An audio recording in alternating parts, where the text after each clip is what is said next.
Welcome, everybody. This is the launch episode of the Straight Up Creator Cast. Here with me, I have my good buddy Plywood visiting Wes for the first time. Plywood, would you like to introduce yourself? Hi, I'm Plywood. I've known Need on the Rocks for nearly 3 years? Probably like around that. That's about when I joined the Metal Gear Speedrunner Discord, about then. So back then I was called Rocks. In fact, it's hard for you. Got to force yourself to call me Neat, don't you?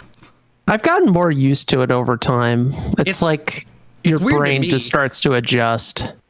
It's weird to me to hear you call me Neat because you called me Rocks for so long. Back before I was Neat on the Rocks, I was Rocks Your Face. And so I'm really glad I changed that name. But it's I kept Neat on the Rocks so that people who call me Rocks could not, people who would know who you're referring to when you did that. But they're both fine names. Fine, great names. So perfect names. Possibly the best names maybe ever. let's not take it too far, man. You know, be careful. Today we're going to talk a little bit about yourself, because you're quite the creator here on the internet, and you've done some cool stuff with speedrunning, especially with the Metal Gear Solid community, and I want to talk to you a little bit about it. So, all right. The first thing is that I find it really interesting that you kind of are a leader in two communities, right? You run your own community around your own stream, but then you're also what's your official title with Metal Gear Speedrunners? Is it staff, administrator?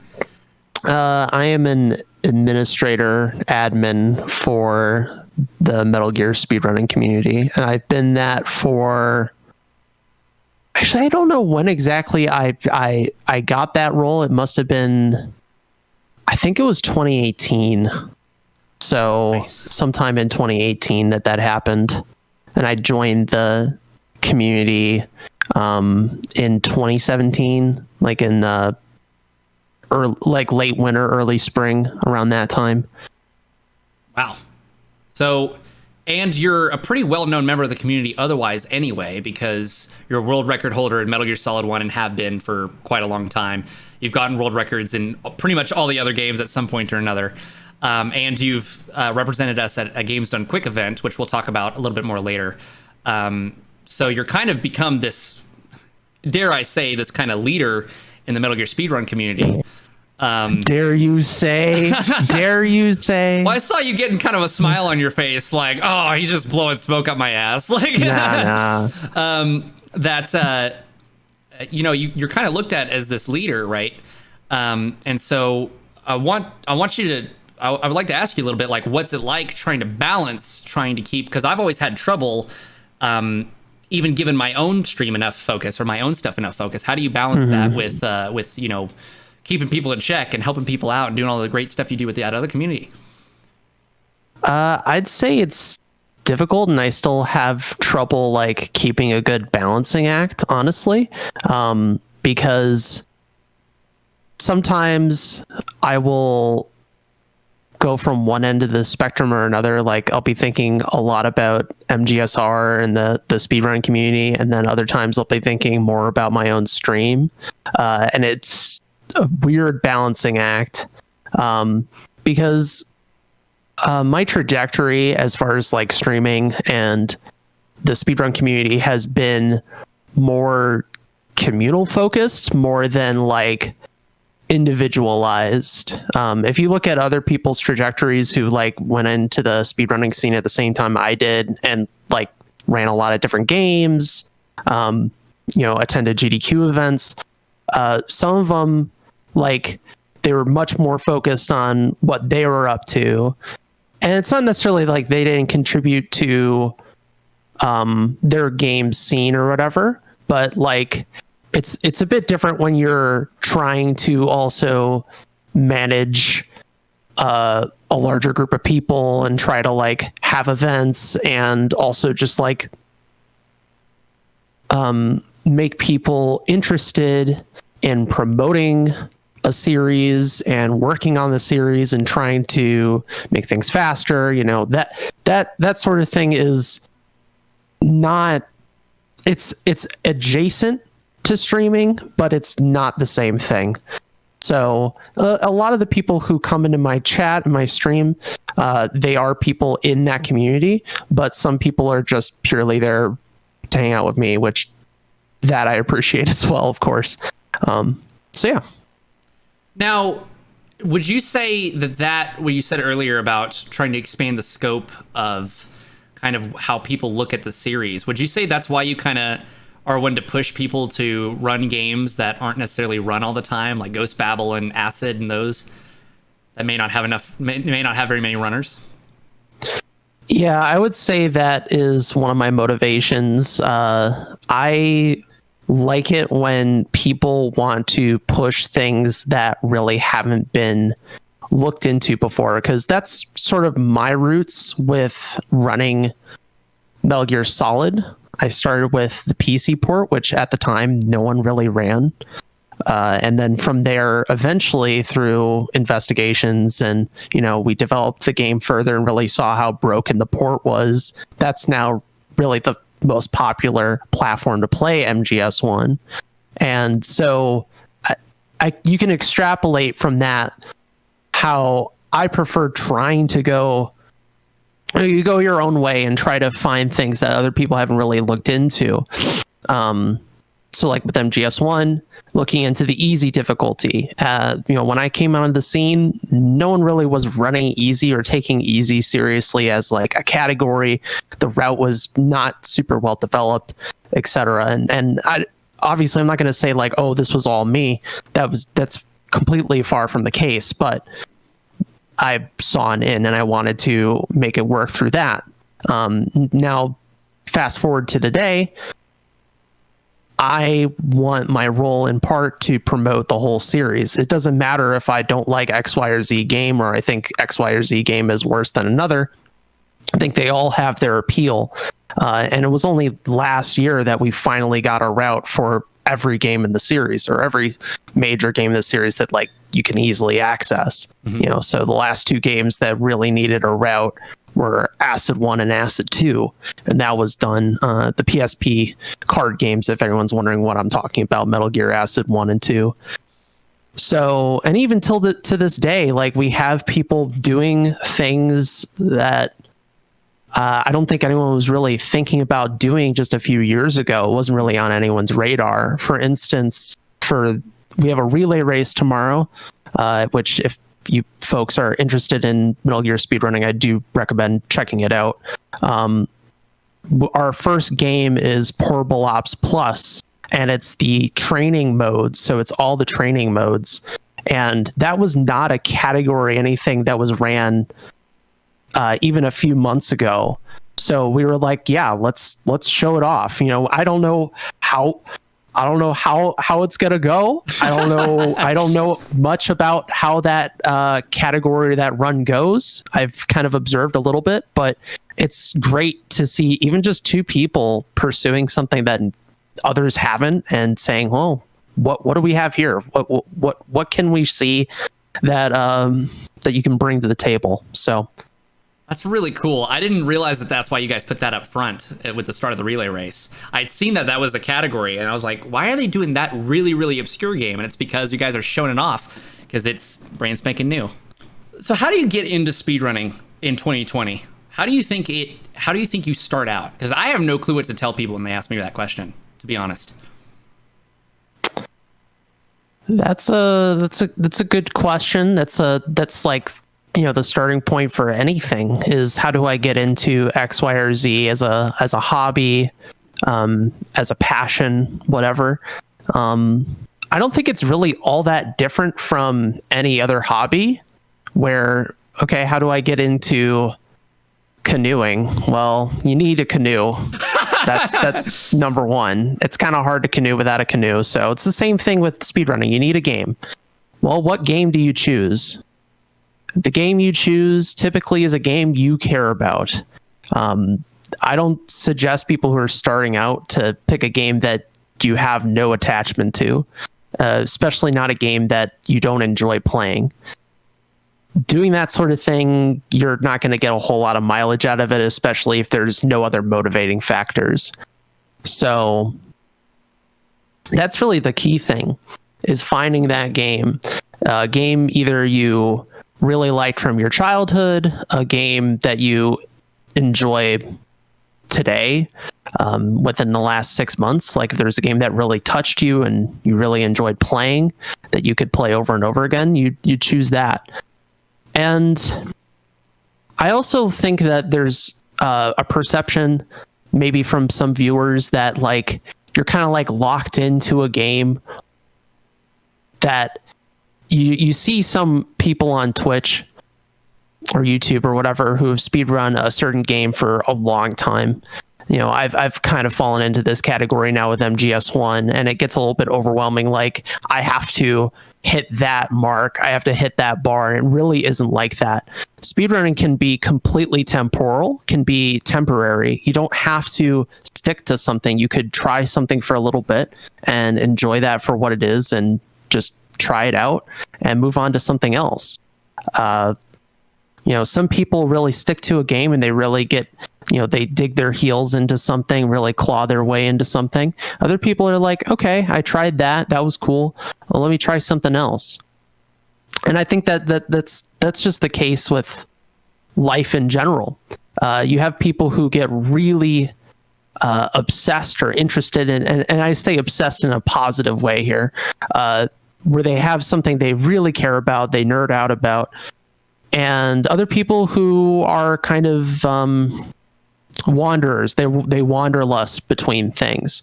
It's like the difference between someone who's like a metalhead and someone who tries to, you know, dip their toes into a lot of different genres of music. Totally.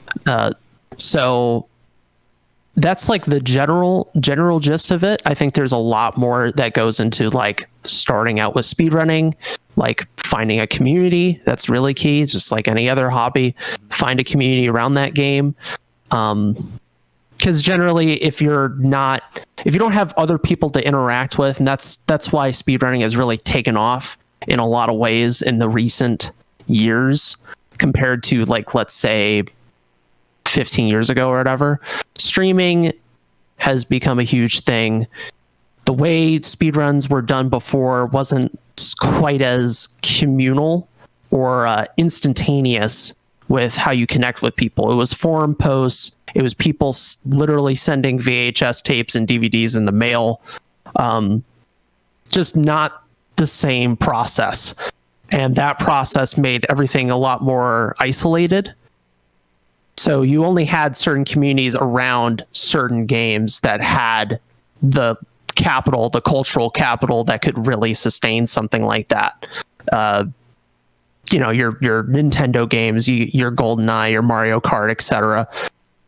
But as time has gone on, even games that are extremely obscure can have small little communities around them. Even if it's just 2 people, 3 people, having that community or just having one other person can be a great motivating factor. And then beyond that, once you really start getting into it, you can just strike out on your own and try something that no one else has tried before, which I find really satisfying because it's, you know, a personal challenge of trying to figure out how do I make this game fast, et cetera, et cetera. And you've kind of been all of those people before. Like you Metal Gear's kind of become your home, but you kind of were the wanderlust person at some point with your games, and you kind of were the person doing games that really nobody had ever done before. Like your name's on the leaderboard for like Rugrats, right? Like the Rugrats video game or whatever it is. Mm-hmm, mm-hmm. So that's one of my earliest speed games. It's still one that's a lot of fun. One I can definitely recommend to someone who was fresh to speedrunning. It's a good game for that. Here's another question I never know how to answer. What's your argument when people say it's antithetical to video games, right? You're not enjoying the game right. This is the most extreme example. Not everybody's like this. You're not enjoying the game right when you're speedrunning because you're not appreciating everything that the game has to offer because you're skipping it all, like story and whatnot. What's your response to usually when people say something like that or ask something like that?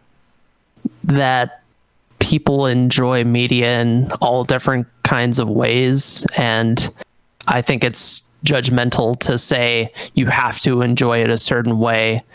I think that's just kind of bogus, mm-hmm. and goes against how we see people interact with media in general. Now, you may have a personal distaste to someone, like, let's say during a movie, if someone's on their phone the whole time and they're not paying attention, they may still enjoy the film. They may still enjoy the atmosphere of being there, right? And it might annoy you, which is totally fair, but that doesn't mean like they didn't experience it in their own way. Beyond that, speedrunning as an activity is something that is not far off from gaming in general. Many games have had time trials or have some kind of structure around speedrunning. This has been the case for Metal Gear specifically with the VR missions, and even Metal Gear Ghost Babel on Game Boy Color. I know not everyone's played that game, but some of the special missions in that game, after you've completed a stage, you get special missions, and some of those special missions are literally play the stage under a certain amount of time. It's all about finding interesting ways to approach a game you've played before. So that doesn't mean you shouldn't enjoy a game for what it is casually. I was actually having this conversation last night about The Last of Us 2 and new games that come out. People want to like rush through them so they can, experience it first. There's like this rush to have an opinion, talk to others. It's like the water cooler thing, like you have to binge through something to have any validity in a conversation. And it's just kind of ridiculous. Why judge people who are speedrunning when people are also like doing this thing, which can be kind of, I don't know, for me, why would you rush through something that's completely new and you want to enjoy it and try to experience it thoroughly? But whatever, people want to go at their own pace, right? How would you say, so speedrunning is a niche, right? One of the most specific niches you can really get on this platform, I would say. What do you say is, how do you approach building a community around a specific niche like that?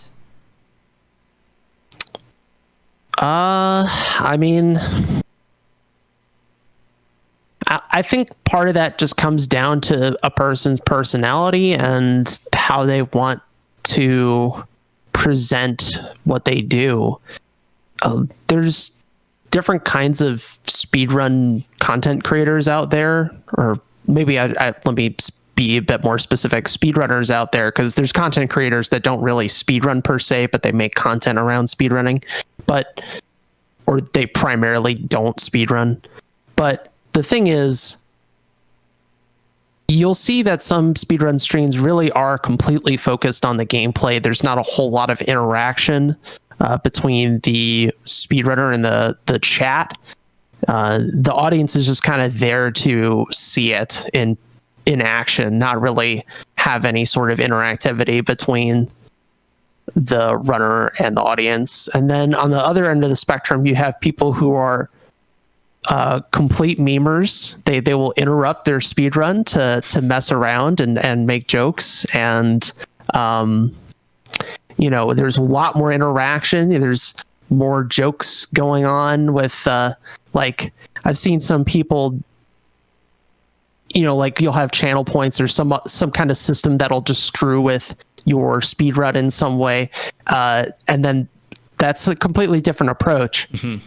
And they're still speed running. They're still trying to play a game quickly, but that is not how I would say most speedrunners are. They're probably kind of somewhere in the middle, and most people start in the kind of on the other side of the spectrum. They're just trying to like figure things out. They're trying to run the game, and the thing you'll run into, or the thing I've run into, is that when you try to do more interaction and you're focusing on the discussion, then you'll lose focus. So then people will feel bad, like that was on them, but it's really on you for not being able to know when you have to like just shut up and play. So what's funny is I think you described yourself and then you described me like within a spectrum.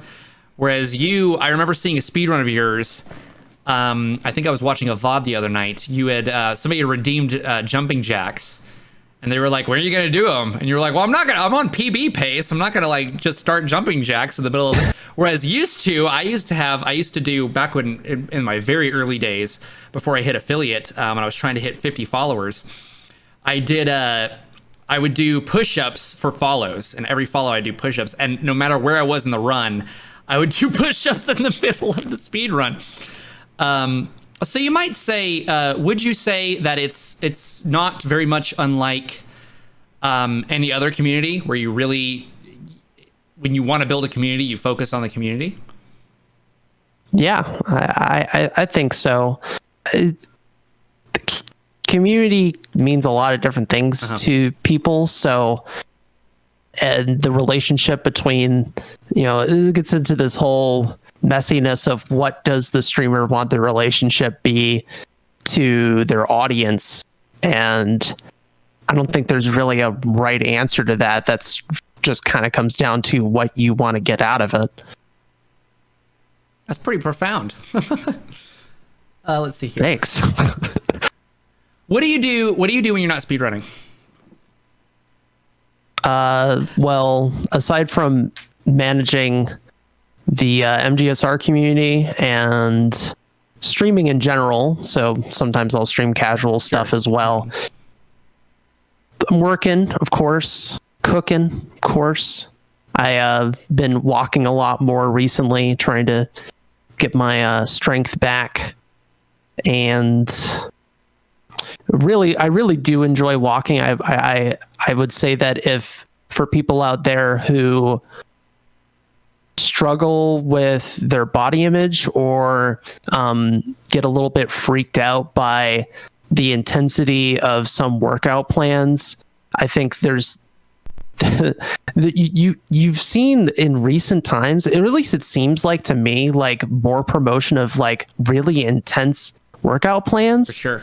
And obviously for some people out there, that's going to be unappealing, a little bit spooky, a little bit scary. And I would say to those people, really just take a walk outside if you can, or, go up and down a set of stairs or something like that. It's very meditative. It's still quality exercise, especially if you're going at a steady pace, fast and steady pace to elevate your heart rate. And it's just not great to stay inside all the time. So being able to do that, I think, really does wonders for your mental well-being, your physical well-being. And as you work more and more, walk more and more, step more and more, then you'll feel more comfortable in doing things that are a little bit more intensive. And then you build up.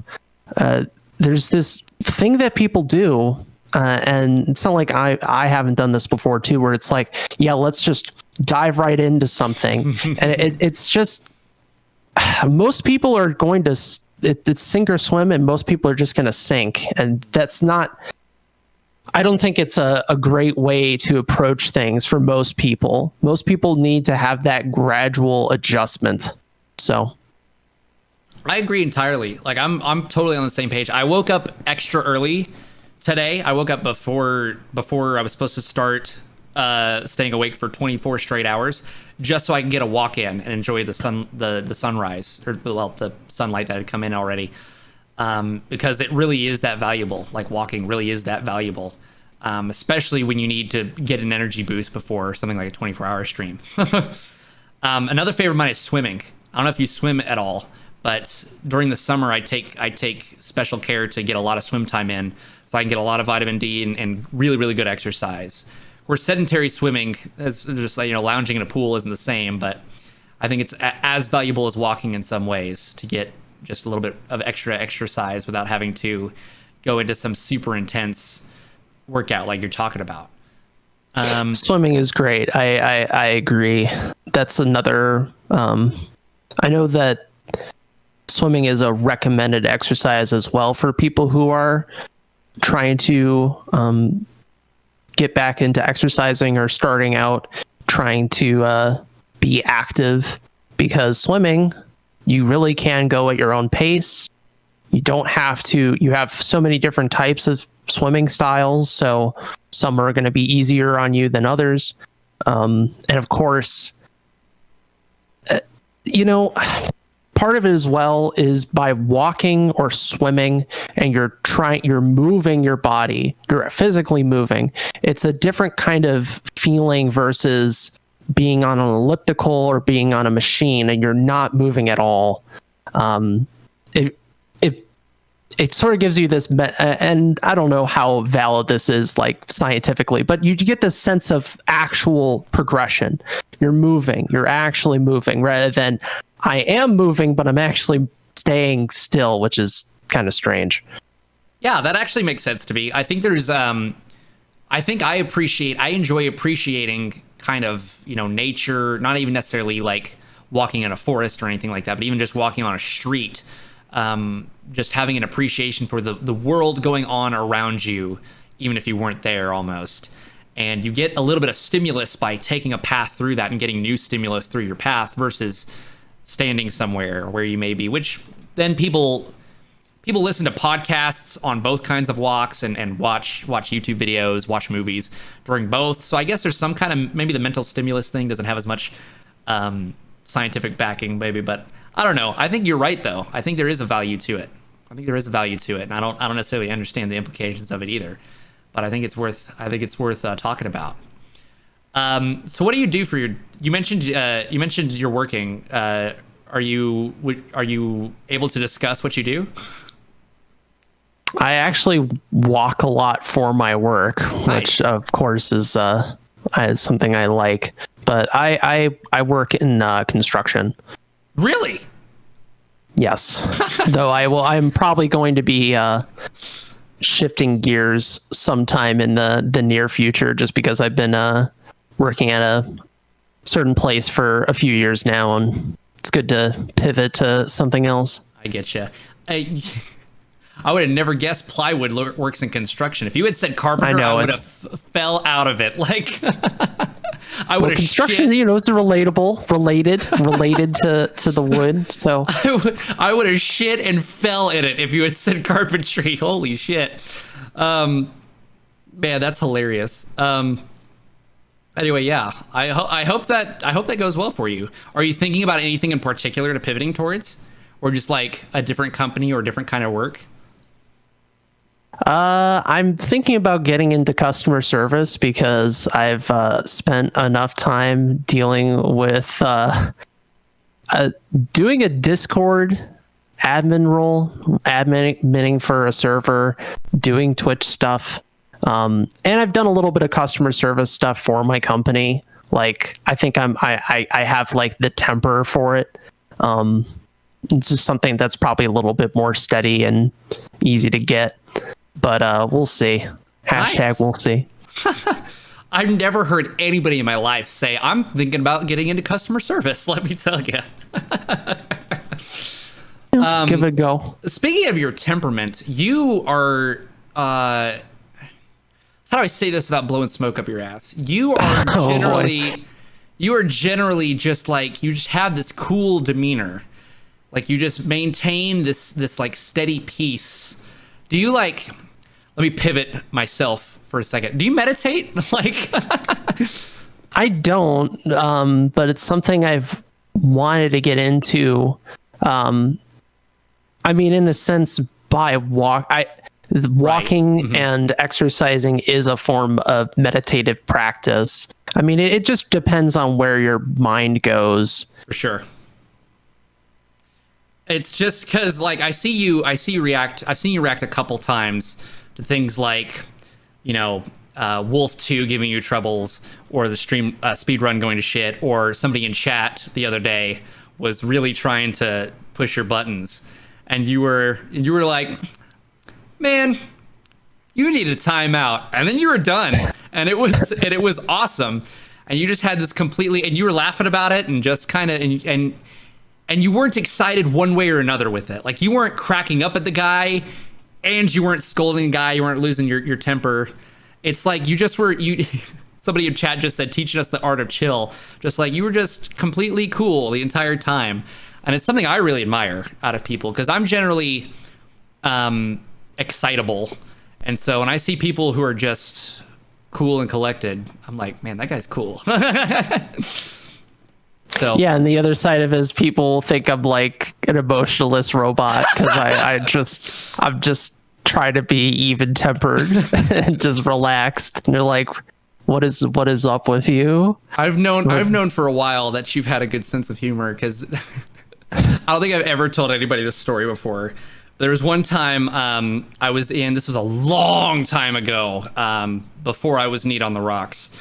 I don't know if you remember this, but I had apparently joined Discord, and I had enjoyed I think it's because I turned my PC on and it automatically rejoined a Discord that I was in when I turned my PC off, which was the Chill Lounge in MGSR. I turn my PC on and I walk away. I think you remember this story. I'm trying to remember where this is going. I was having a conversation with my girlfriend in the other room, and then she leaves the house, and to myself, I start singing Do You Believe in Life After Love by Cher. And I'm walking through my house and I sit down on my computer. I'm like, do you believe in life after love? And I put my headphones on and I sit there for a few seconds and I hear you go, Rocks. And I'm like, Plywood? And you just go, do you believe in life after love? And I was like red in the face, embarrassed. I was like, oh my goodness, I don't know how much he heard. This is, and you're just like, dude, it's chill. I was like, oh my goodness. I love that song. I was really hoping when you actually were at GDQ, I had donated with the message, Plywood, do you believe in life after love? And I was hoping they would read it. They didn't end up getting to it. Because that happened just right before you had gone to GDQ. Which is a perfect segue to talk about games done quick. So, for those of you that don't know, there is a speedrunner marathon on Twitch. It's one of the biggest events on Twitch, I would dare say. It's an event, it's a week-long marathon that garners like hundreds of thousands of viewers at a time, where they take submissions from different speedrunners to come present their game at the event. And they will do games straight from it's like a Sunday morning or like a Saturday night into a Saturday night or something like that. And it's 167 straight hours of speed runs. And they raise millions and millions of dollars for the Prevent Cancer Foundation in the spring, or the winter rather, and MSF in the summer. And Plywood here got to play Metal Gear Solid much better than I just did for like 100,000 people one early morning on a weekday. In fact, you've done it twice now, I'm pretty sure. Mm-hmm. You've done it, you did PC once and console once. Is that it? I did, that year, that was 2018, I did MGS1 PC in January and then Twin Snakes in June. Right, gotcha. Okay. So, can you tell us a bit about what that's like? Because that's something I can say I've never properly even remotely experienced. What specifically about the event would you like to learn more about? Give us an overview first, and then we'll dive a little bit deeper. Tell us a little bit, tell us about the stuff that you don't see on camera. Tell us a little bit about what's it like showing up to the event? You go in, people are speedrunning. What's the environment like? Well, if you've ever been to a convention before, it's sort of like a convention. Though it's also sort of a opportunity for people to visit, hang out, people who have never actually met before in person. You'll see people at the event, especially if you're interacting with people in your games community, then people hang out there. It's a week long, so people get a hotel room. It's at a hotel, so you get hotel rooms with your friends, hang out. a lot of the stuff that happens off camera is really the most enjoyable aspects of the event. For sure. Being on stage is enjoyable. I like that. I like commentating. That stuff is all fun. But being able to go out to eat, go out and have a drink, play a game together, just hang out and walk around, make jokes, like that's quality stuff. As far as the event space is concerned, they have a whole arcade set up with pinball and Japanese import music games and a bunch of other stuff, board games that you can play, and of course several rooms where you have monitors and TVs so people can practice or just play games casually, whatever. And you'll see all kinds of people bring all kinds of weird stuff just to show off and be like, what was it? Someone brought a portable, the Philips CDI. Yeah. Yeah. Okay. So someone brought, there's like a, like the PlayStation with the screen. Like the original PlayStation. Apparently there was one of those for the Philips CDI.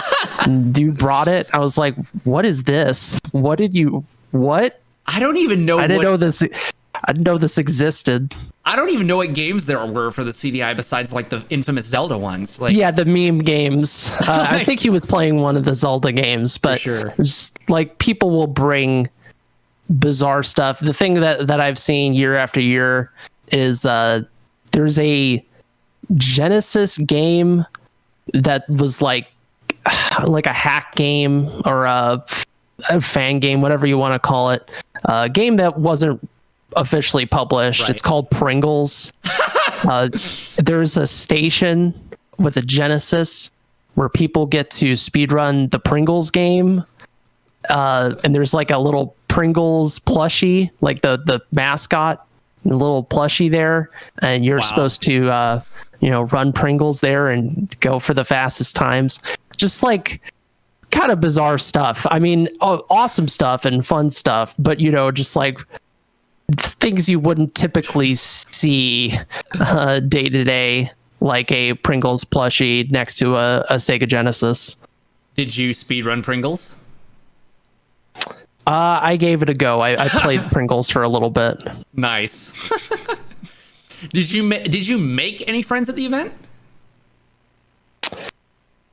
Did I make any friends at the event? I think the benefit of the event is that I could connect with people that were acquaintances that I didn't know so well, because it's a lot easier to connect with people in person. For sure. Certain people in person than over the internet, and sometimes vice versa. Some people are, still very shy and they feel way more comfortable communicating over the internet. For sure. But yeah, I would say so. Good. So you get on stage and the camera cuts to you and you're about to play Metal Gear Solid in front of who knows how many people at the time. You probably didn't check the viewer count. I wouldn't. No. What's going through your head? Well, the first time I was definitely feeling nervy. I just came in the night before. I was feeling ill. Like I had like a runny nose, had a bit of a cough, and Jaguar King, who did Metal Gear Solid 3 right after me, he was also having like runny nose and a cough. So like we were feeling a little bit off. And so I came in the night before, and then the next day I had to do my run. So it was a bit of a whirlwind getting everything set up. I was completely new to the environment and the event. So once everything was all set up and then I came up on stage, yeah, like I was feeling nervous. But then once you start actually getting into it, it's not so bad, because it's really no different from what you do at home. Mm-hmm. You just have to like ignore the environment and have fun with it. Man, I don't know how you did it. Like, I'm going to be really honest. Like, I choked that run in front of 20 people. I can't imagine the pressure of not choking in front of at the very least a crowd behind you, right? And you, meanwhile, brought sunglasses to put on during the sunglasses joke at the end of the game, and you just were like it was nothing. I'm like, this kid, like, what? You did the couch commentary for Jaguar King's run immediately afterward, didn't you? Yes, I did. So he ran into some troubles with his run, where he was he was feeling like he was choking, and of course everybody was kind of really it totally wasn't a big deal, and he ended up coming in underestimate anyway, I think. But he was really looking on camera to some people like he was really starting to not break down, but let his nerves get at him. Yeah, he was feeling a little bit frustrated. Frustrated is the word I'm looking for sure. Did you how did you handle that? Like, or was there any handling on your part for that? Was there any sort of hiccup in keeping the energy going for the commentary? Did you work with him afterwards and talk him through it? I mean, so honestly, I think commentating can be harder than doing a run, which doesn't make a whole lot of sense. But I was not super familiar with the MGS3 run at that point, and I wasn't used to the dynamic of being on the couch, so it was pretty unfamiliar to me at the time. And once you do a lot of commentary, then it's not so bad. But my first go is a little shook. Sure. And of course, I'm like, how am I supposed to put myself into the commentary without A, being annoying, B, being somewhat useful or amusing or entertaining? Jack can be tough on himself, but I mean, he got through it just fine. He had more troubles with his sinuses than I did. He was way more sniffly during that run than I was. I was very happy that I was okay for my run. For sure. And plus, I would say that his run is way more high pressure than mine, just because of how Metal Gear Solid PC is. It's not as hard of a run. But at the end of the day, all you really can do on the couch is support the person that you're commentating for and encourage them and rally the crowd around them. That's really what it comes down to. You did PC your first trip, and then you did Twin Snakes your second trip. Twin Snakes is a different beast than Metal Gear Solid 1. That second trip, do you feel like you were more comfortable, even though it was a tougher run than MGS1 PC, for example? 100%. 100%. Good. Is it like a total relief of pressure? Is it a different kind of energy? What is it? Just that, the pressure of first time and that experience, and also just the timing of everything made it harder. My Twin Snakes run was in the middle of the week. Mm-hmm. It wasn't the day after I came in. Within 24 hours, I got into, at that time, AGQ was in Virginia. So I got into Virginia after driving on my own and feeling sick and runny nose and all that. So it was not pleasant. And then that night when I went to bed, I had anxiety and I was having trouble sleeping, just Mm-hmm. Versus, okay, I did that already. That run went pretty well. This run is in the middle of the week. I feel more comfortable with how to handle the commentary and all that, and making sure everyone's on the same page with the commentary and all that. So it just feels different once you, just like most things, it feels different once you've gone through that initial hump. So you run Twin Snakes partly, for those that don't know, Twin Snakes is a remake of Metal Gear Solid 1, the game we just played. You run Twin Snakes partially because you love MGS1, but you want something different every once in a while because you're running MGS1 into the ground. I know the other day I watched a run of yours where somebody was talking about they missed the music from MGS1, and you said, I don't have the same associations with that music anymore, especially not with the boss music and the docks music and things like that are just absolutely drilled into your head. And yet you're still grinding out for the 124 for easy all bosses, which all bosses the longest on consoles, the longest category. You're still grinding out for that 124 on easy all bosses on MGS1. How do you, so to make it a little bit more general for everyone, so it's more applicable, when you have something you're really passionate about, that you want to do for a long time and over and over and over again, how do you keep from losing your passion? Because honestly, losing my passion is what drove me away from continuing to speedrun MGS1, because I felt like if I practiced or did any more runs than I was already doing, I was gonna I was gonna lose my love for the game and what I had for it. So how do you keep from losing that?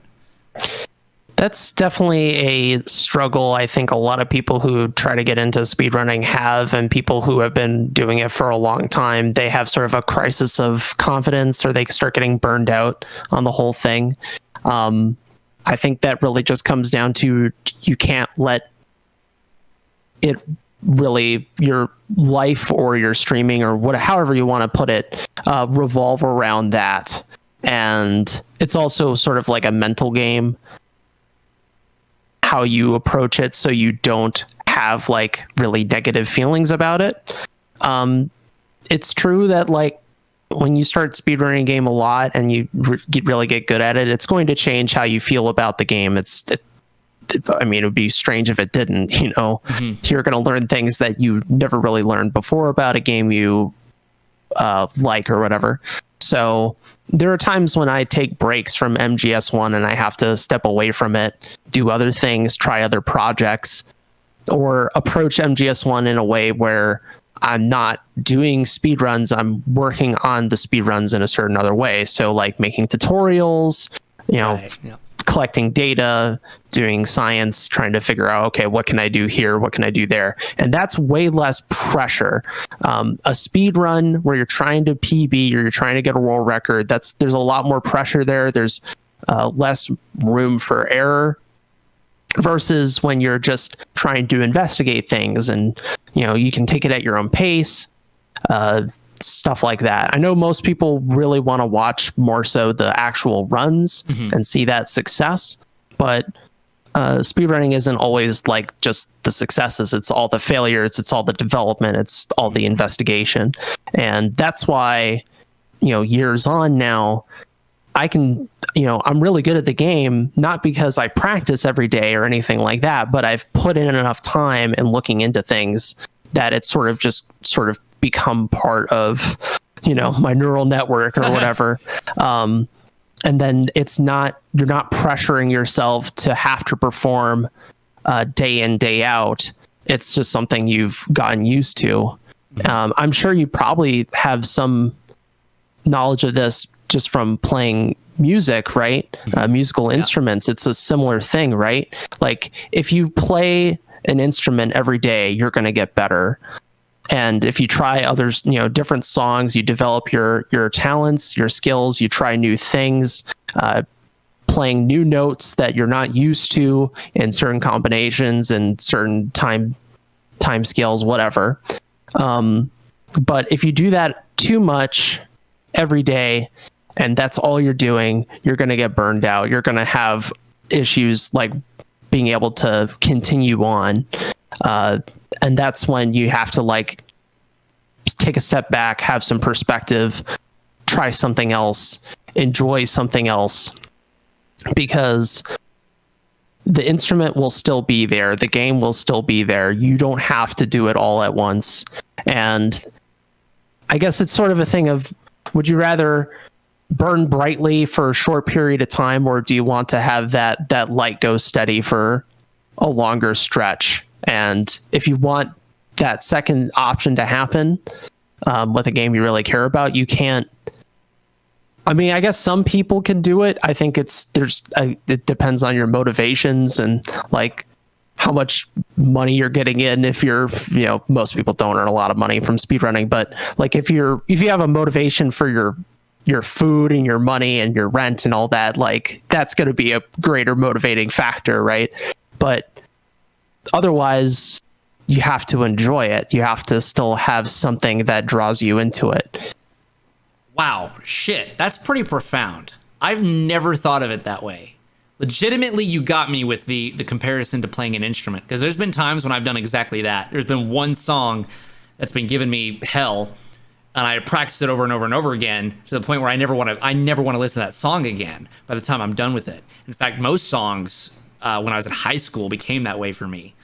Versus now that I'm older and I've learned better techniques, really practicing half hour a day on something that's give you a hell for a month, or doing it every other day for a month or whatever, doing it in time blocks and then doing fun stuff with it. And for you, during speedrunning, that's making tutorials, that's making other kinds of content with it, and doing other games and things like that, flexing the same muscles in other games.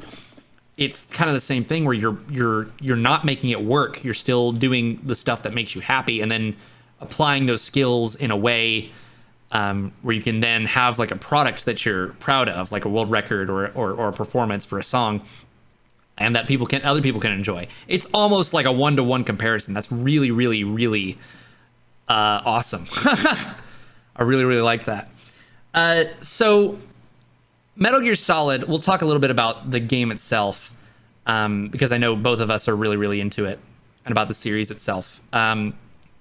Konami and the primary creative force behind Metal Gear Solid split in 2015, much to the dismay of many, as then the follow-up to Metal Gear Solid 5 was Metal Gear Survive, which was very controversial. Now there's talks that Sony is looking into purchasing Metal Gear and Silent Hill from Konami. And I want to get your thoughts on that. Bunk rumors. Terrible rumors of people trying to exploit people's hopes and dreams. It's just not worth putting mental energy into. It's frustrating because I see it's not just in my chat, it's in a lot of people's chats, and especially like Silent Hill chats for speedrunners, where people will be like, hey, did you hear about blah blah blah? And it's like, yeah, it's nonsense. There's no concrete information about it, and I don't think it's very likely to begin with that Konami would sell their intellectual property, especially their two biggest hitters, right? Yeah, recently Silent Hill did was licensed out for Dead by Daylight. There was like a map and headers in the game, etc. So that doesn't require any work on Konami's part, but they still use their intellectual property to earn money, and people still really have a lot of passion for these games. So the idea that Sony would just outright buy the IP, I'll believe it when I see it. This is the kind of the what's interesting about speedrunning a series that for all intents and purposes is dead. You have a lot of people who either have a lot of nostalgia for the games that have already come out, or people speculating about what's next. If you speedrun Resident Evil games, we already know more games are coming out. It's actually been a very steady thing. That series is well alive and has an active fan base, and they buy the games and all that. So you contrast that where they're talking concretely about, well, what's Resident Evil 8 going to be like, or how's the remake going to be, or whatever, versus people being like, maybe Sony will buy out Konami's Silent Hill IP, and then we'll finally get Silent Hills or whatever. And it's the thing that annoys me is people who want to exploit people's hopes just for clout and trying to bring people onto their website, their rumor-filled blog or whatever. YouTube like channel even. It's just, to me, a horrible waste of time and energy for everyone involved. Like it's well, not for the people who are spreading the rumors, of course, because they got what they wanted, but for the people who are talking about it and engaging in this. Like, I feel like there's more useful ways of talking about something you really care about rather than just talking about rumor-filled speculation. It just, I don't know. It just doesn't jive well with me. Makes sense to me. They recently, I know, like a year or two ago, they released a new Contra game. Obviously, people have been they have a bunch of games in their catalog that Castlevania, Silent Hill, Metal Gear, Contra. Those are like the big four, and then I don't know what else would constitute like their biggest series that people have a lot of passion and nostalgia for. So since I just don't see it. I just don't see it until we actually have that. That's a big move. That would be a really big move by Sony. Well, I mean, it's not without. Well, yeah, it's kind of without precedent. I was about to say it has some precedent in buying like development studios, but that's a lot different than buying IPs. I think there's not really, I don't think, any precedent of them buying huge IPs from developers. It's really only happened with developers and publishers that went bankrupt. I mean, when THQ went bankrupt, there was a whole set of developers and publishers that bought the various IPs. So that's the kind of situation where that happens, but Konami is nowhere near bankruptcy. They're doing fine. So they have no reason to do something like that. And even if they were nearing bankruptcy, selling their selling their moneymakers to stay afloat doesn't seem like the right move, right? No, you would try to use them in some way to gain your money back, or like shut off certain parts of your business, because Konami has they have their hands in a lot of different cookie jars. They have casino gaming, they have mobile phone stuff, they even have recreational gyms in Japan. I mean, they do a whole lot of, yes, they do. Yeah, they do a whole lot of different stuff. So if they were really starting to struggle in some way, they could just shut off a division, cut staff, whatever. Right. But we're nowhere near that point. And to start looking into that or thinking that that's possible, there'd have to be some real shakeups. So you just got me thinking about it. They totally own the Yu-Gi-Oh card game. Like, their reach goes that far. Like, so since I like what you have to say about controversies, okay, there's I forget his name. There was I don't know if you've heard of him before, but he was practically famous, internet famous, for this article back in the early 2000s for his analysis of Metal Gear Solid 2. And then he makes these videos about 10 years later for Metal Gear Solid 2 and 3. And after his analysis of Metal Gear Solid 3, he says, "I'm not going to do any more analysis. This is the last of my works on a critical look at the Metal Gear Solid series, because I can't put up with the sexism that is pervasive throughout the series." And he talks about, and this was before Quiet, who I think is the most egregious example, but he talks about things like the dirty magazines and the exploitations of like Eva and Meryl and things like that throughout the series. What are your thoughts on some of the more problematic parts of kind of the culture surrounding Metal Gear? So I think it's completely valid criticizing the Metal Gear Solid games on this angle. It's pretty clear that Kojima's a bit pervy, like, just in general. Sure.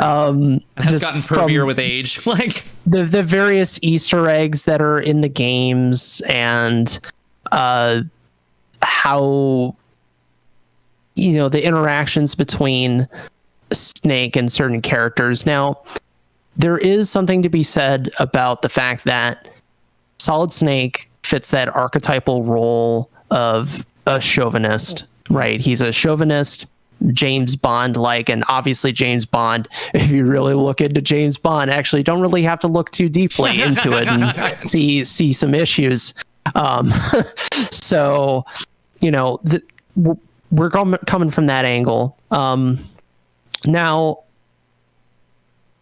I think for various people, you're going to have a different line that can be crossed, and how much of an issue or like problematic things in something, how much does that bother you? How much do you interact with that and how you talk about something?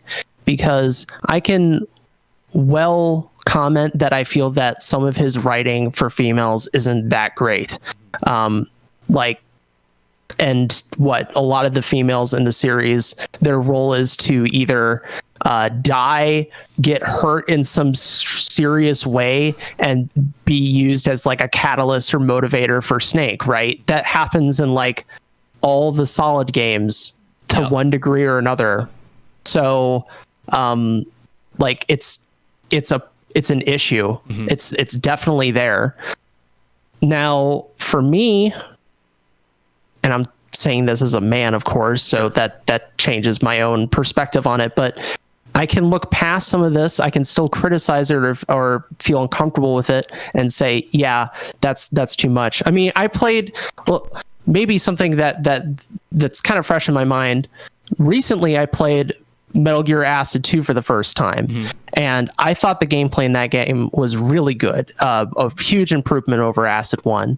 The thing that bugged me about that game, and I also felt the writing was better, but what bugged me about that game was the total focus and just like perviness of like bouncy boobies on PSP, huge bouncy boobies, a scientist doctor who like had a super low cut, like unbuttoned. I'm like Naomi MGS4 type.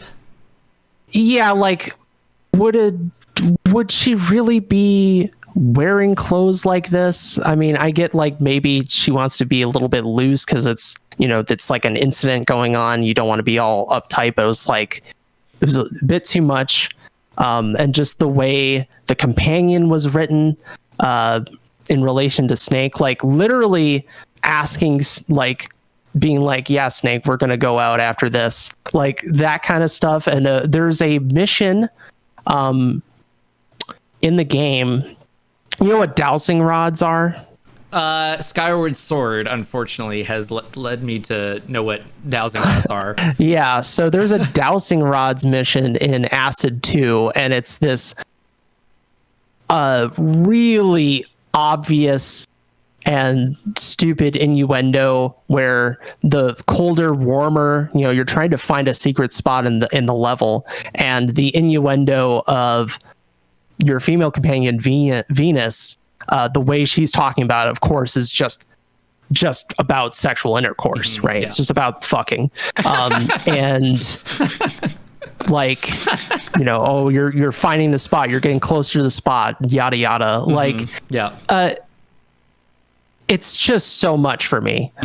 Maybe if I was 13 or 12, I'd be like, cool, right? I would be like, great, but I'm not 12 anymore, and it didn't need to go that far. So, like, that is negative points for me. It's something that does bother me, but from a larger perspective, there's things about the Metal Gear series thematically that really resonate with me.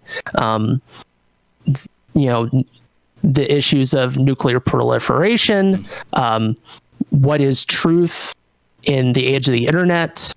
That's, MGS2 really hit on things that were very prescient for the time, and really, it is a post 9/11 game in a lot of ways due to how 9/11 affected the development, and even the story in a post 9/11 world felt extremely relevant.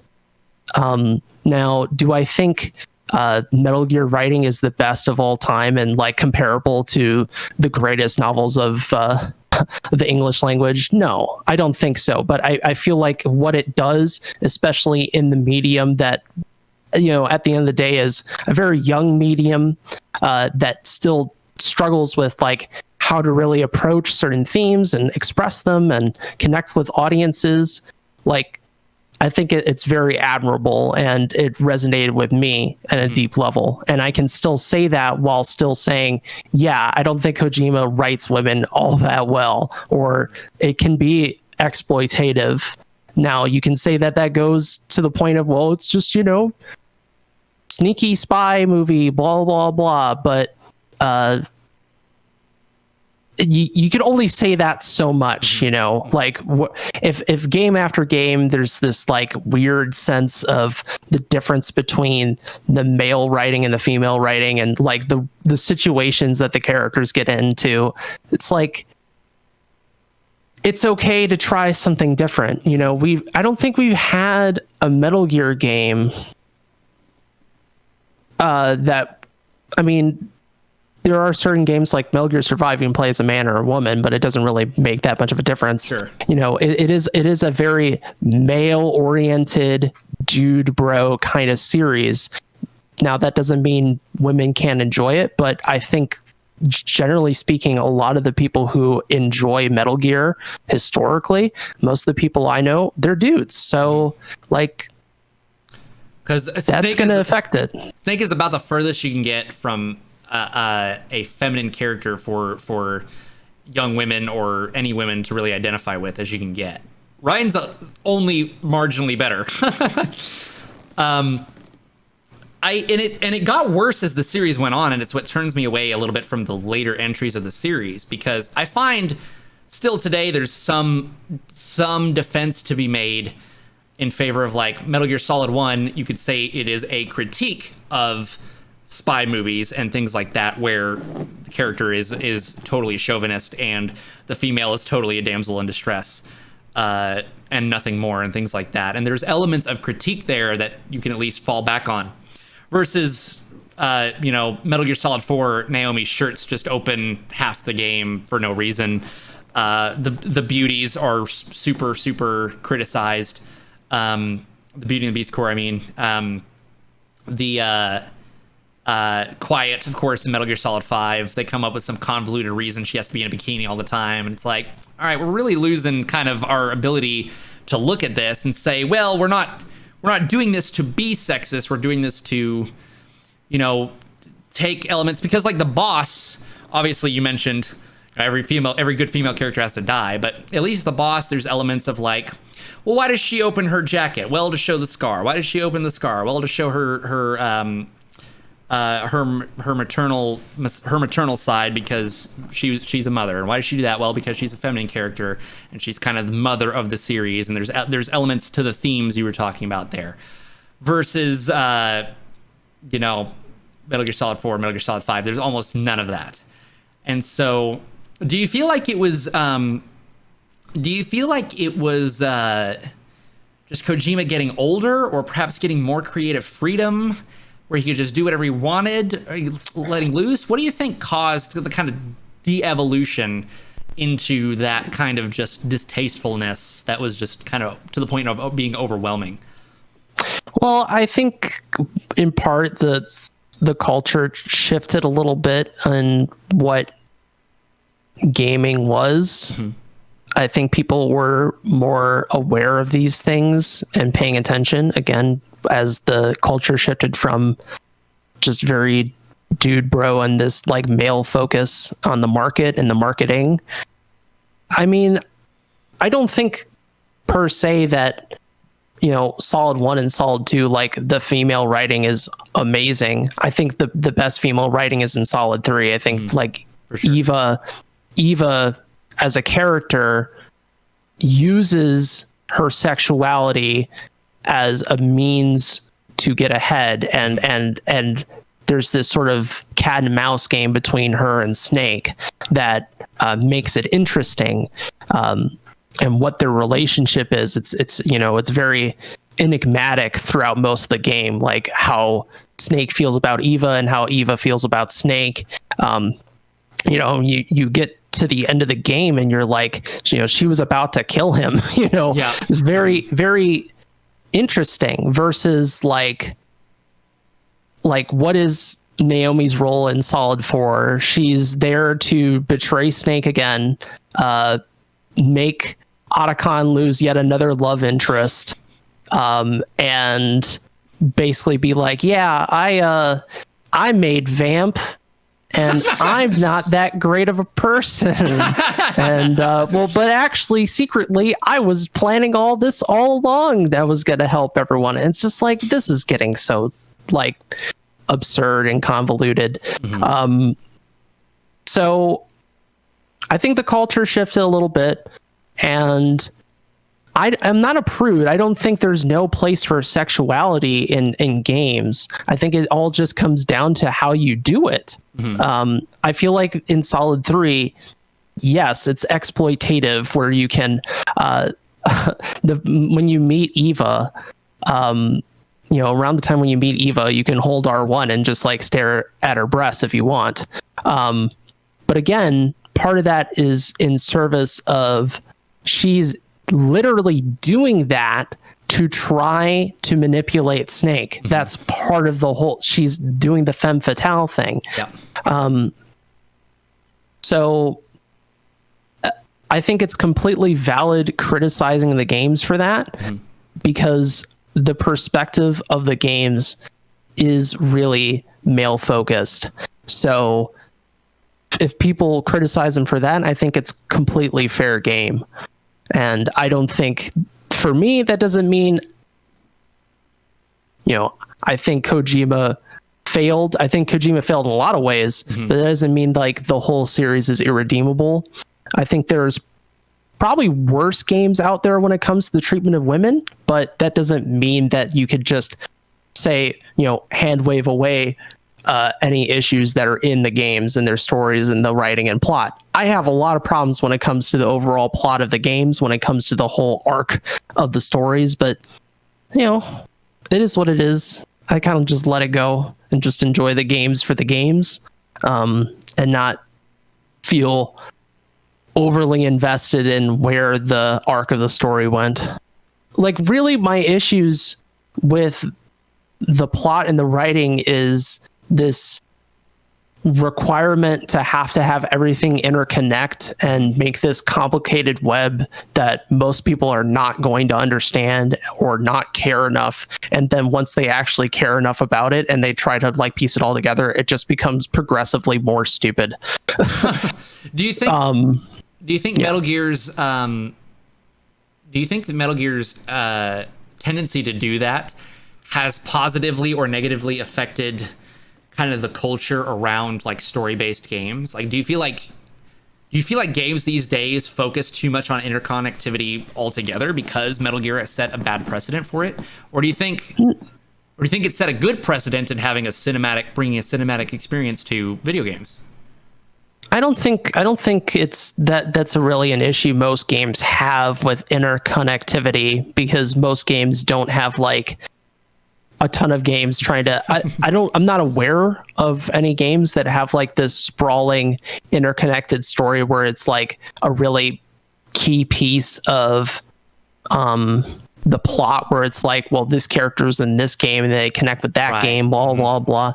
I think overall Metal Gear has had a positive influence for games because MGS1 really pushed. I mean, sure, is it really just like, yeah, we can do a movie thing in a game but also still have a game? Okay, well, we can have voice actors, we can have literally just cutscenes and a radio drama interspersed with stealth gameplay and shooting and punching. Like, yeah, we can do that, which is, I think, a positive thing, because really at the end of the day, and you have a lot of people discussing this, it's a controversial thing of what are games really like. Do games have to be fun? And that's like part of the discourse right now around Last of Us Part 2, because there's been a whole thing of people saying this game isn't really fun, it's really bleak and disturbing and yada yada. like, does a game have to be fun? I don't think a game has to be fun. I don't think a game has to be purely gameplay.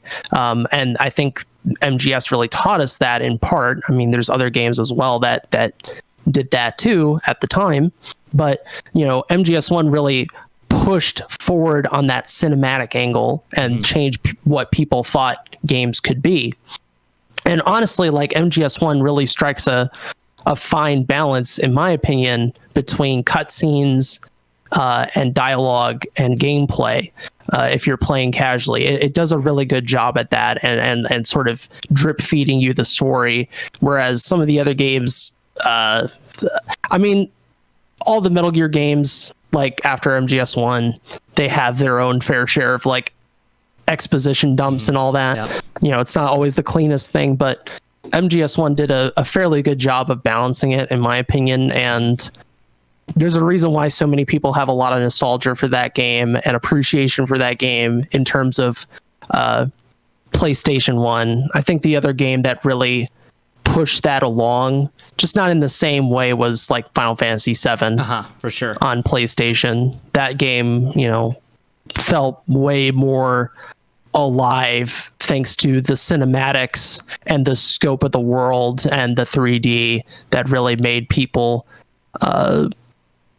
change how they felt about games. It felt a little bit more real, quote unquote, versus like 2D pixel art, even though I love 2D pixel art. But there's a lot of style in both those games too, just like oozing with style. Final Fantasy VII was like unlike any JRPG that had ever come out before, and they add all this drama. And then Metal Gear Solid has these dark, desolate kind of environments that are just really like iron and cold, and every single sound effect has reverb, and every single voice has reverb, and everything is just kind of this cold, dead, like the snow around you. And it's stuff that really wasn't happening with video games back then. Like, and it really brought in kind of a new, and then now Last of Us today is doing crazy stuff with tone, you know?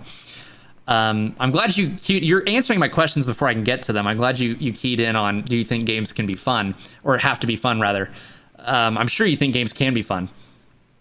What do you think? Yeah. What do you think? So part of what makes Metal Gear so stylized to me and makes it stick out from a lot of these games is the elements of like Japanese culture in it. And it's very much kind of told from a Japanese perspective. In fact, I would say, it's a phenomenon not very many people talk about, and it's one of my favorite things to talk about. I find it fascinating how Japan and the West kind of have this infatuation with the other over time. So in Japan, this comes out in games like Metal Gear Solid that are about American military units doing in very Japanese kind of like samurai story, you know, scenarios. And then anime, of course, famously, the anime style emerged from putting big eyes on characters because they thought it made the women look more like American women, for example. Whereas here in the West, nerds and weebs put samurai swords on their walls. I've been guilty of that. And watch anime for hours on end. And I think that's fascinating that the two have kind of an infatuation with each other. What do you think about that? It's a really complicated topic since, you know, it goes back to the history of Japan and Japanese American relations, you know, going back to I think Commander Perry. Well, even beyond that was the isolation of Japan, and there was this exotic nature to Nippon because they were by their own policy isolated from the world. So it took time and you know, a show of military might, let's be honest, to actually make them start opening up the country. Of course, World War II in the context of the 21st century makes a big difference, and of course factors in heavily in Metal Gear, you know, and to things like Godzilla, which of course had its own impact on anime, and then, you know, Genesis Evangelion, which has its own impact on Metal Gear, yada yada yada, so on and so forth. I mean, Japanese stuff is cool. I think there is a risk with weebs to just think too much about Japan and not think about other cultures. Obviously, that's not to say that there isn't value in, if you really like something, like it's like people who really like Italy, you know, they love the food, they love the art, they appreciate the history of towns and cities that have been there for a very long time. You know, that's really engrossing and engaging for them. So they spend a lot of their free time, you know, thinking about and looking at and talking about Italian stuff. I think just from my perspective, it's, you know, you can have your hobby horses. You just have to allow yourself to be open-minded to other cultures and other experiences, which I think there's an element of like the weeb culture, if you want to call it that. Like Americans obsessed with Japanese stuff, where you are so engaged to the point where you're shutting off other experiences. I enjoy anime. I don't watch it every day.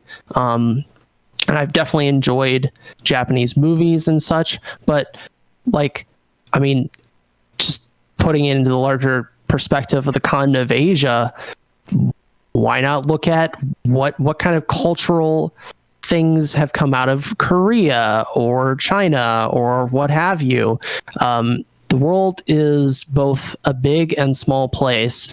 So, I mean, we could talk about it forever about the weird connections, and the Konami games definitely have this in spades, between Silent Hill, which takes place in America, and Metal Gear, which of course has a very strong influence on Hollywood action movies, and, you know, has the plot and story that connects back to the United States.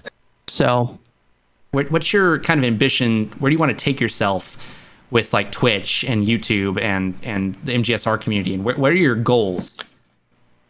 So in the short term, I want to complete my tutorial series for MGS1, and complete like my research into the game and put that out there, so that if anyone else has the feels, the need, the desire, they can, you know, read the pamphlets, watch the tapes, and do that.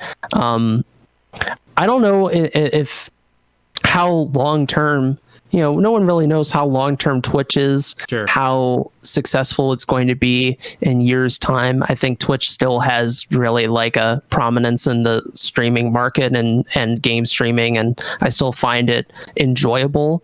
But the whole COVID thing kind of messed with everything, but I'm definitely considering going back to school to pursue a master's degree and trying to expand what I do, which obviously if I were to do something like that and go to you know, post-grad stuff, like obviously I would not be streaming quite as much.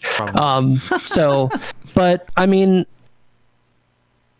you know, I'm going to be turning 26 in a few months, and I have to, you know, keep on thinking about what I really want to do in terms of my influence and impact on others. Not to sound really narcissistic about it or anything, just how, like, it's difficult navigating how much of it matters to you, how much of it you really want to do, and it's just, or versus something, it's just something you've done and you're comfortable continuing to do.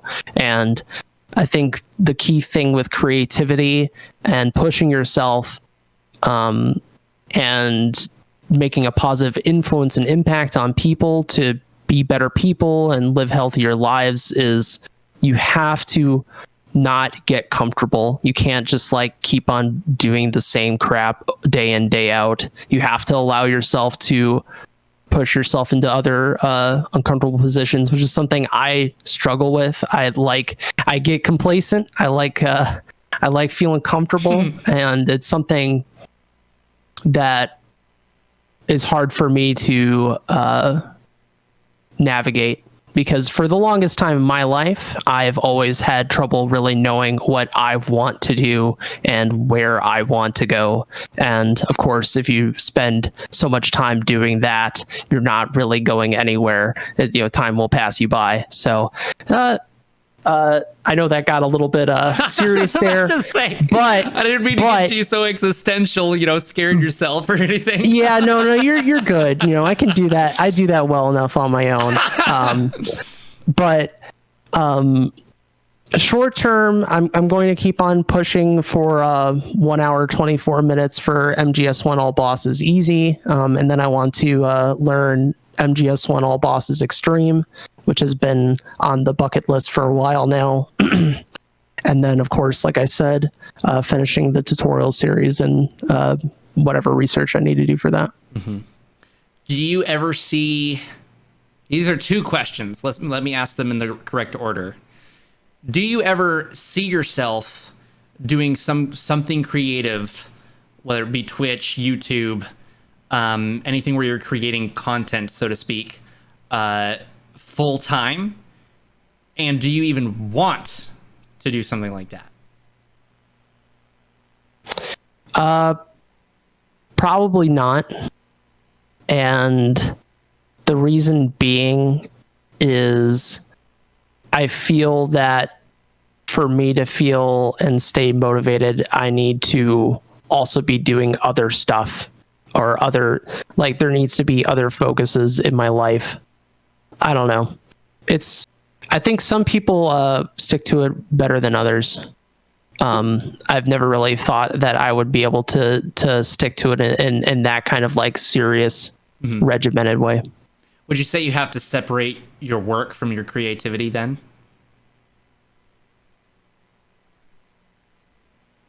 I mean, it can mix with each other. It's just again a matter of focus and not having, because it's easy for it to become kind of like a black hole where it's like you get sucked in. Maybe black hole's a little bit strong, but you get kind of sucked into the whole thing. And again, it can make you a bit myopic and short-sighted to what's going on around you. So do you ever see yourself getting some kind of hobby that pulls you away from that so that you can elevate it to a higher level? Well, I've always enjoyed gaming, so it wouldn't surprise me if there was at some point in my life where I'm just but this far in, I still really enjoy gaming and the communities around it and then the discussion around it. So good. Well, I think that about covers it. I think that was about... Well, I must say we're nearly 2 hours. I must say it's the best interview I've ever conducted. I must say, but I'm actually on cloud 9 right now because that was seriously This is the energy boost you needed for the rest of your day. I could not have expected this to go any better. Not to say that you talk too much, but I didn't have to. I didn't have to push you at all to talk about these things I was interested in hearing from you about. I didn't have to. You didn't make me dig too far at all into stuff to get you to speak about these things I really wanted to hear about. So I really, really appreciate that. Guys, this is Plywood. He's one of my favorite people. He's part of the reason I'm here. And again, I'm not blowing smoke up your ass. I say this when you're not here. There was a time when I was an itty bitty creator and I was doing only Metal Gear Solid speedruns. And I gotta say, nobody really showed support like this guy did. Just being there all the time when he didn't need to be, doing stuff like raids, stuff like that. That got me, his raid got me to affiliate, for example. And then once I was an affiliate, I was like, well, I guess I could try this streaming thing. And now I've fallen in love with it, and it's kind of what I want to do forever. So I owe a lot to you, man. I really do. You're welcome, and you're a sweet guy, and I appreciate you letting me spend some time with you for your 24-hour stream. Dude, the pleasure is literally all mine. I could not have asked for a better first guest, and I really, really appreciate that you took the time out of your surely busy schedule to do something like this that you don't necessarily have any guarantee of benefiting from. The benefit is all in the fun.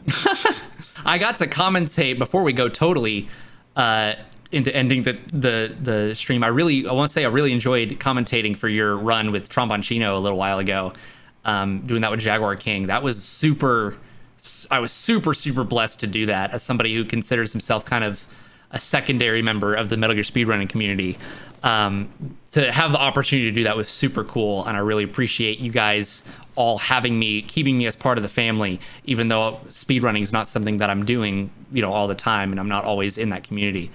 If you guys want to join the Metal Gear speedrunning community, it's fantastic. Do you guys have the Discord link, like Discord/MGSR or something like that yet? I mean, the easiest way to find all of our links is go to metalgearspeedrunners.com. Yes. It's metalgearspeedrunners.com. That's our website where we have our wiki with our knowledge base. We have our links to our social stuff, and so on and so forth. So this is Plywood, everybody. You can find him at twitch.tv/Plywood_. And if you want to follow, you should absolutely follow Plywood here on Twitter. It's twitter.com/Plywood Gaming, I believe. That's right. All right. If there's nothing else that we need to plug, I think that's it.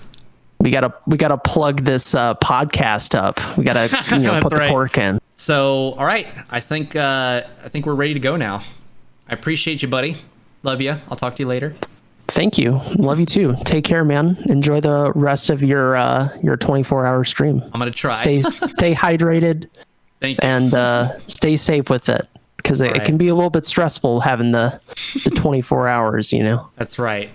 All right, everybody, that has been Straight Up the Creator Cast, episode 1, with our special guest Plywood. Thank you so much for watching. I'll catch you on the flip side, and have a jazzy night.